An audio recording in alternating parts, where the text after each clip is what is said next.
Oi, gente, eu sou a Mai, sejam muito bem-vindos aos Sussurros no Quintal, um lugar onde você ouve relatos de assombro. E no vídeo de hoje, eu vou narrar a história da Lígia, da Dona Selma e da Maria Clara. Antes de a gente começar, só para ficar claro aqui, a Dona Selma é mãe da Lígia, que é mãe da Maria Clara. E essa história de hoje, o ponto central, a pessoa central dessa história é a Maria Clara, que na época tinha 3 anos de idade. E, gente, esse é um relato que eu já ouvi ele pessoalmente algumas vezes, porque as três são pessoas que eu conheço, convivo. Então é uma história que sempre me impressionou muito e eu tava até segurando um pouquinho para trazer aqui pro canal, mas hoje eu resolvi contar ele aqui para vocês. A Lígia me contou que a Maria Clara ela sempre teve uma mediunidade muito aguçada. Então, desde muito pequenininha, ela já relatava, ela dizia que via algumas coisas que não eram desse plano. Ela me disse que ela acredita que seja uma coisa até ancestral mesmo, porque ela também, né, a Lígia, ela costuma ver algumas coisas, desde mais jovem ela vê algumas coisas. Inclusive, o irmão mais novo da Maria Clara já relatou ter visto algumas coisas também, e o pai da Maria Clara também.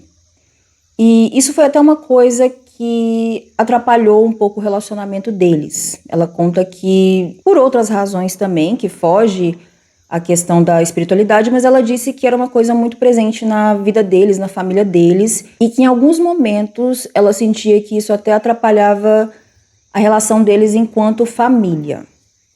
Mas esse episódio que eu vou contar hoje aconteceu em um momento específico, quando a Maria Clara tinha 3 anos de idade e a Lígia, ela sempre precisou trabalhar muito, ela sempre assim, se desdobrou para cuidar das crianças, porque o pai dos meninos, né, ele era um tanto quanto problemático, então ela sempre precisou cuidar dos filhos praticamente sozinha.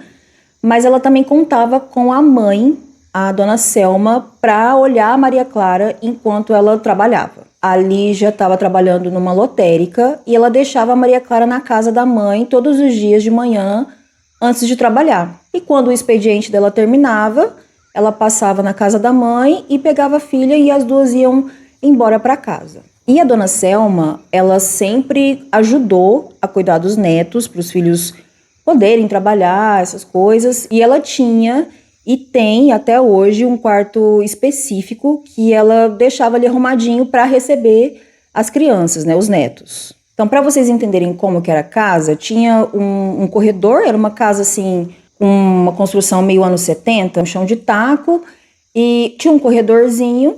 A Dona Selma ficava com o quarto dela mais ou menos ali em frente ao quarto dos netos, então ela ficava ali na cama, às vezes, bordando e ficava de olho nas crianças dentro do quarto. Às vezes brincando com uma boneca, brincando de montar casinha, esse tipo de coisa. Então ela ficava ali trabalhando, porque ela também ajudava nas contas de casa, né? E enquanto isso ela vigiava os meninos. E um certo dia, era uma tarde, a Maria Clara ela estava sentada na cama dela, e a Dona Selma estava lá bordando e ela ouviu a neta dando umas gargalhadas e como se ela estivesse vendo alguém.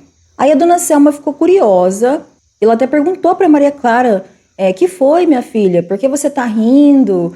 Tá brincando com os anjinhos? Porque da forma que a neta tava, parecia realmente que ela tava vendo alguma coisa que não tava nesse plano. E conhecendo a história, né, da Maria Clara e como ela costumava ver essas coisas, a Dona Selma já achou que poderia ser algo nesse sentido. E nisso, a Maria Clara respondeu: "Não, vovó, eu tô brincando com meu amiguinho do cabelo amarelo." Na época ela nem sabia direito como dizer as cores, então a Dona Selma disse que isso ficou gravado na mente dela, porque ela falava a palavra amarelo ao invés de dizer amarelo.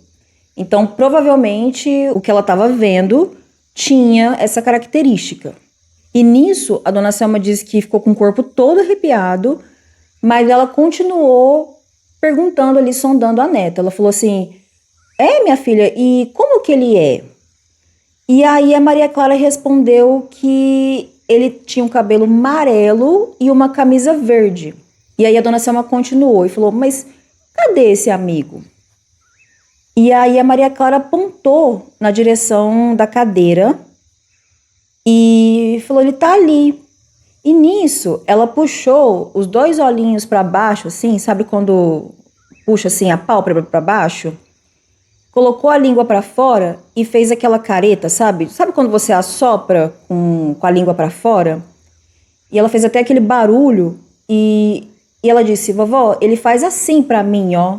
E fez o gesto dessa careta. Dona Selma falou: né? Tem alguma coisa errada aqui. Ela ficou ainda mais arrepiada. Ela disse que ela contou que o corpo dela ficou todinho, gente, arrepiado. Ela sentia aqui no topo da cabeça. E nisso a dona Selma já ficou meio assustada, meio alarmada com aquela situação, porque ela pensou que a neta estava vendo alguma coisa. Até então, parecia que essa relação com esse amiguinho imaginário era uma coisa positiva, porque a Maria Clara estava rindo, brincando. Um certo dia, a Lígia chegou cansada do trabalho na casa da mãe. Ela foi direto para o quarto ver a filha, né, dar um abraço nela. E a Maria Clara estava com a cara fechada, assim, meio emburrada em cima da cama. A Lígia já ficou assim, né, preocupada, e ela perguntou para Maria Clara o que estava acontecendo. E aí a Maria Clara respondeu: mamãe, eu não gosto do meu amigo do quarto. Ele fica fazendo careta para mim. A Lígia disse que na hora o couro cabeludo dela todinho arrepiou. E ela já tinha comentado com a dona Selma sobre o que a Maria Clara estava falando. Então ela já estava mais ou menos inteirada. Só que ela ainda não tinha visto o quanto que aquilo estava afetando a filha dela negativamente. E aí ela sentiu na hora que uma força puxou ela para baixo, prendendo ela na cama. Gente, eu tô contando aqui, eu tô arrepiando todinha, porque eu ouvi essa história de perto e quando a gente ouve da pessoa, parece que você fica revivendo aquilo, né? Então a Lígia, que tinha essa sensibilidade também, sentiu que tinha uma força ali naquele quarto e ela começou a gritar pela dona Selma. E ela não conseguia se mexer de jeito nenhum.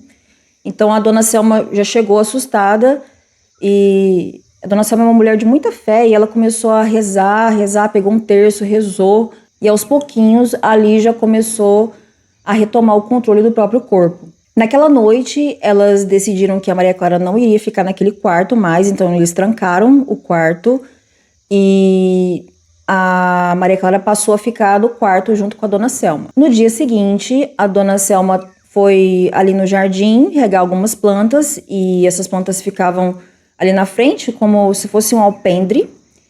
E a vizinha da frente, que a gente vai chamar de Zilma, perguntou se estava tudo bem, que ela tinha ouvido uns gritos no dia anterior e ela tinha ficado preocupada. Só que a Zilma, gente, logo vocês vão saber, mas a Zilma, ela já estava meio que ligada na situação. Então a dona Selma contou para ela o que tinha acontecido. E na hora, a Zilma fez uma expressão meio séria e começou a contar que naquela casa que eles estavam vivendo já tinham morado um casal, o seu Rogério e a dona Miriam. E que eles tinham 2 filhos adultos e o mais novo, o Murilo, tinha problemas com bebida alcoólica. Ele acabou falecendo muito jovem por causa de uma cirrose. E ela continuou dizendo que esse filho não chegou a morar nessa casa, ele morava em outra cidade, um pouco menor, mas os pais viveram naquela casa. Então, ela conectou ali os pontos, ela achou que talvez esse espírito, né, esse espectro, poderia ter alguma relação com o Rogério e a Miriam. E aí, o que ela sugeriu? Que a dona Selma chamasse o seu Rogério e a dona Miriam para irem até lá e eles combinarem de rezar uma missa para o Murilo. Porque talvez, né, ele estaria ali com alguma inquietação, né, o espírito, né, procurando pelos pais, e ela achou que talvez rezar uma missa para ele poderia dar uma acalmada na situação. E isso, gente, foi há muito tempo atrás, né, cidade pequena, então nessa época era comum esse tipo de interação, né? Eu acho que quem é de cidade grande não entende isso muito bem. Mas essa interação, nesse contexto aqui, é algo corriqueiro. Então, com a autorização da Lígia e da dona Selma, a Zilma ligou para o casal, para o seu Rogério e para a Miriam, para que eles fossem até a casa da dona Selma, para eles combinarem de fazer essa missa. Aí o seu Rogério aceitou o convite, ele morava... É uma cidade pequena, ele morava perto dali, umas 2 quadras dali. E aí, quando foi à tarde mesmo, ele já foi na casa da dona Selma. Mas só o seu Rogério apareceu. A dona Miriam não foi nesse dia. Ele chegou lá com um saco de biscoito de polvilho na mão. A Maria Clara estava escondida assim atrás das pernas da mãe, né? A dona Selma já foi recebendo ele ali. A Maria Clara estava um pouco tímida. O seu Rogério ofereceu um biscoito para Maria Clara. Ali ela já ficou mais à vontade, menos tímida, né? Ela pegou um biscoito. Depois disso, todos se sentaram ali no sofá. E a Lígia sentou ao lado, assim, da mãe, com a filha no colo. Eles começaram a falar sobre a missa. A história do Murilo veio à tona. Seu Rogério contou como que foi a questão da morte dele, da doença dele. E quando eles começaram a tocar no assunto do Murilo, que é o filho, a Maria Clara começou a ficar inquieta. E aí a dona Selma ainda foi e levou ela para o banheiro para lavar as mãozinhas, né, que estava cheio ali de farelo de biscoito. E enquanto as duas estavam no banheiro, o Rogério comentou com a Lígia que a Zilma tinha comentado por cima o que a menina estava vendo. E ele ficou muito encucado, porque ele se lembrou que quando o filho era pequeno, ele costumava fazer essa careta para brincar com o irmão e com os amiguinhos também. E aquilo ali foi um impulso para ele ir até a casa. E depois disso, ele sacou uma foto do Murilo, que estava no bolso da camisa dele da frente, assim, e mostrou para a Lígia. E ele perguntou se ele poderia mostrar para Maria Clara, porque ele queria ter certeza que a Maria Clara estava vendo o filho dele. E na hora a Lígia ficou um pouco preocupada, porque ela não queria assustar a filha. Mas ao mesmo tempo, ela disse que ficou sensibilizada com o Rogério, que tinha perdido um filho tão novo, daquela maneira. Então aquilo mexeu com ela, ela é mãe também, e ela queria, de certa forma, confortar o seu Rogério naquela situação. E aí a Lígia teve uma ideia para o impacto não ser tão grande assim na filha dela. Ela chamou a dona Selma e a filha, e chamou a dona Selma assim de canto, comentou com ela o que ela estava pensando em fazer, e aí elas se sentaram no sofá com um álbum de fotos da família delas. E no meio desse álbum, dessas fotos que elas iam folhear ali com a Maria Clara, eles colocaram a foto do Murilo. E aí, nisso, a Maria Clara folheando ali o álbum, ela começou a apontar e a falar: ah, essa aqui é a vovó Selma. Esse aqui é o vovô Geraldo, né, o jeitinho de criança. Esse aqui é o priminho Gustavo. E assim por diante. Quando ela virou a próxima página, ela bateu o olho e até deu ficou quietinha assim, fez um silêncio. E aí ela deu um pulo no sofá. Ela pegou a foto assim que estava solta e ela deu um pulo no sofá. Muito empolgada. E ela falou assim: aqui, vovó, aqui, mamãe. Esse aqui é o meu amigo do quarto. O do cabelo amarelo e camisa verde. Nossa, gente, eu tô toda arrepiada. Sem brincadeira. E o Murilo estava, de fato, com uma camisa verde. Era uma foto de batismo, que ele foi padrinho. E ele tava com essa camisa verde e o cabelo loiro. Então, por isso que ela falava do cabelo amarelo. Na hora, gente, o seu Rogério se emocionou muito. A dona Selma e a Lígia se emocionaram junto com ele e elas ficaram muito, assim, ao mesmo tempo. Era uma sensação mista, né? De medo, elas ficaram arrepiadas, mas emocionadas com aquilo ao mesmo tempo. E aí, depois disso, eles combinaram de fazer a missa pro Murilo. As visões, né, da Maria Clara deram uma cessada. E a dona Zilma, que era espírita, lembra que eu falei para vocês que ela já tinha notado que tinha alguma coisa assim no ar?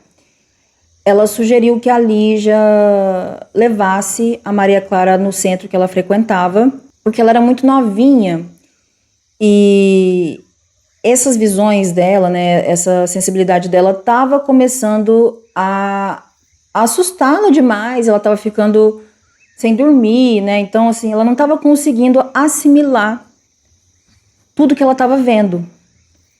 E a Lígia levou a Maria Clara para esse centro e eles fizeram lá um trabalho, né, para que ela não visse mais essas coisas. E é uma coisa até interessante, porque ela me contou que ela ficou ali durante esse ritual, né, eles ficaram ali sentados, ela com a menininha no colo, e eles cantavam canções de ninar para as entidades entenderem que ela era uma criança. Porque por ser muito novinha, aquilo ali, ela não estava sabendo lidar. E aí depois disso, né, depois da missa, depois dessa ida ao centro, a Maria Clara teve sossego novamente. Ela não viu mais essas coisas assim tão explícitas do jeito que ela via antigamente. E essa história acaba assim, mas a Lígia disse que ela tem várias outras histórias da época que ela também via algumas coisas e que ela vai mandar aqui pra gente posteriormente. E eu quero mandar um beijo especial para as três, né, para a Lígia, para a Selma e para Maria Clara, agradecê-las por terem confiado aqui no canal para eu contar a história delas. Quero agradecer a você também que ouviu até aqui, e se você quiser que eu conte a sua história assombrada, mande pro e-mail que tá aqui embaixo. Não se esquece de deixar um like, se inscrever caso você não seja inscrito, e eu vejo vocês no próximo vídeo. Um beijo!